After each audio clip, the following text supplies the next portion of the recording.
Hey guys, welcome back to my AFK Arena. In today's video, we're back over on the test server.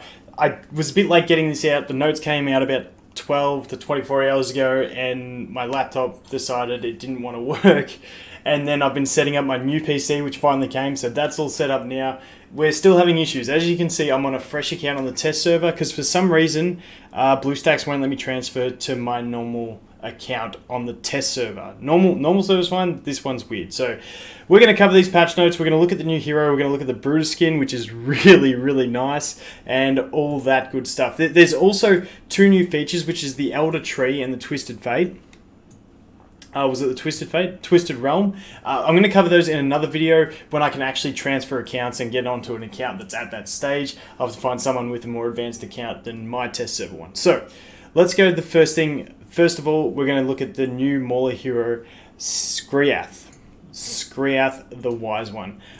First impressions of him, I don't think he looks too amazing, but I've been wrong before. I think it's going to depend how his damage scales. I was really hoping that he was going to be a nice support hero for Maulers, because all the Maulers really are is just straight damage. Like, there's not much good support in the Maulers, and he doesn't change that. So his ultimate, Skriath summons Skriath. I keep wanting to call him Skriath. Skriath summons a sand vortex that appears in the center of the enemy formations, which persists for 5 seconds. The vortex has an AoE radius which continuously pulls enemies in, dealing 70% damage per second to all enemies that are trapped. It's not a massive radius. We'll go to test hero in a second and have a look at it.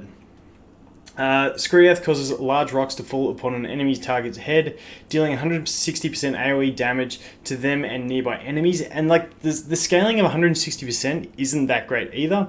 Skriath creates a sandstorm which lasts for 12 seconds. It covers the whole screen, reduces the accuracy of all enemies by 100 and haste by 25. So that's a really nice debuff that he does have, which can be very handy. As you can see, Skriath deals 20% more damage to enemies that are standing within the sandstorm, which is going to be nice for him. And then also it extends to 15 seconds with skill ups. His final skill raises all allies' crit ratings by 0.5. I'm going to say it's 0.5 points, so 0.5% per second until a maximum of 20 points are reached. Level 2 skill up doesn't really make sense to me. Max limit of crit ratings is increased to 20 points. I think it might meant to be by 20 points, meaning you can get 40 crit. If that's the case, then it can be really nice. That can be really nice indeed. Raises crit ratings by 0.8%.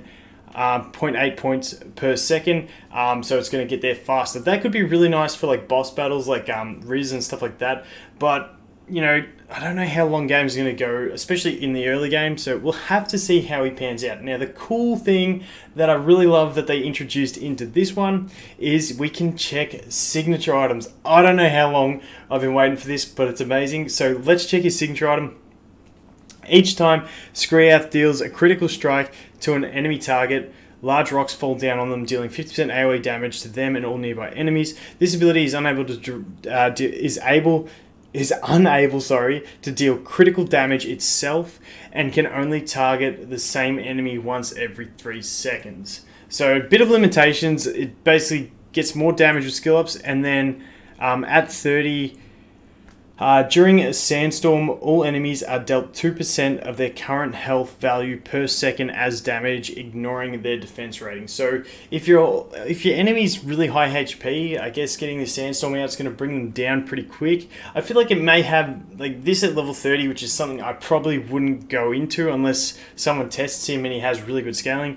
I'm just thinking something like what's the new Hypergene? That dude, I can't remember his name. Khazard, remembered it. But he freezes enemies when they get below a certain point. So if you're holding them all low with the sandstorm, I don't know. Sounds like a synergy. I just made it up on the spot. Probably nothing. Ignore me. So that's him. Let's jump into test hero and have a look. Like I said, his ultimate, unfortunately, we have to do it on 1x speed because, yeah, I'm on a fresh account. So rip the actual dream. I just raised my mic up. I realized my standing desk wasn't at its full extent, and it was funny for me. So there's his sandstorm. He's about to ult, and you can see that it's not a massive radius. It's not a massive radius at all. The rocks do a little bit. It just, I don't know. It all seems underwhelming to me. But let me know. There might be something completely amazing that I'm missing. But once again, I don't know. It just doesn't seem amazing to me. I was really hoping for more. But hey, it's a new hero. He does look really nice. So there's going to be a new voyage that comes out. We'll cover that. I'll probably get a video out on that just as it comes to actual live servers. Once again, if anyone wants to know how to go on the test server, a link will be in the description below. But yeah, we can go through all that later. Added new the class tags. Okay, so these class tags are going to be important. So basically, when we look at heroes, let's just go to portraits again. You can see now they got the roles tank, you got support, you got warrior. I think they had like mage and ranger was another one. I don't know if I'm going to find a ranger anytime soon. There we go. There's a ranger. Now these are all roles that are tied into the tree, which once again we'll make a whole nother video about it because it'll be a bit more in depth. And take a bit to cover, and I've got to get onto an account with it. So we'll leave that. But they got the new roles, which are going to be related to the tree, which is basically you're just going to keep upgrading the tree. Basically, when you get elite heroes or ascend elite heroes, you're going to get these points. You're going to dump into the tree, and you're going to gain extra stats, basically, and then you're going to choose those roles and upgrade them at a later stage. The Twisted Realm is going to be in the guild grounds, unlocks after 1240, and you get basically going to fight bosses, which is going to give you, I'm pretty sure this is what's going to give you the extra points to use on the tree. Not 100% sure. We'll check that out as well in a later video. Okay, next one. Added a new hero skin system. Okay, I checked through all the heroes, and Brutus is the only one with the skin in the game at the moment, because if we go to them, you click here, and you can see down the very bottom, it has skins next to test hero. So we checked this out. It's actually pretty cool at UI, and can I just say that looks absolutely amazing. I'm a little bit devastated that they put stats on it. I know it's only little, I just hate stats on skins in games. That's my personal thing. I really don't like it unless they make the skins free to play, accessible to everyone forever. Then I'm cool. Or say this skin is exclusive to the event we've got going, and then after it they make another Brutus skin that anyone can get with the same stats. I just hate having stats exclusive to pay to win or people that played a while back. I don't like that sort of thing. It's just my preference. Hopefully they see the light and do this the smart way.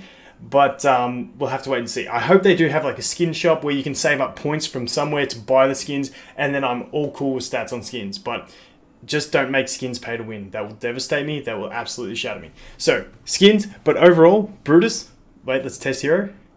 He looks wicked. Tell me he doesn't look wicked. Wait for the spin. No, we're not going to wait for the spin. He basically looks like that and spins. It takes too long. So, let's go back here. Over to the mail. Okay. Moving on from skins, added the Blazefury skin. Yep, we got that.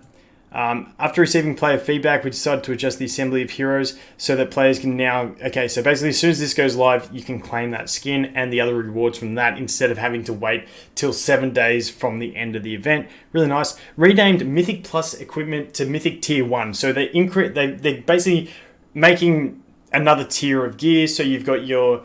What's at the moment is Mythic Plus gear, which is now going to be Mythic Tier 1. And then after Chapter 26, in Chapter 26, you can get items that will upgrade it from Mythic Tier 1 to Mythic Tier 2. So, good for endgame player. As you can see, 26.1 is where it starts happening, but that's very endgame. That's sort of like 8 to 12 months into the game, just off a rough idea off the top of my head that you're going to start looking at that. So, as free to play, of course. So don't stress too much about that if you're new.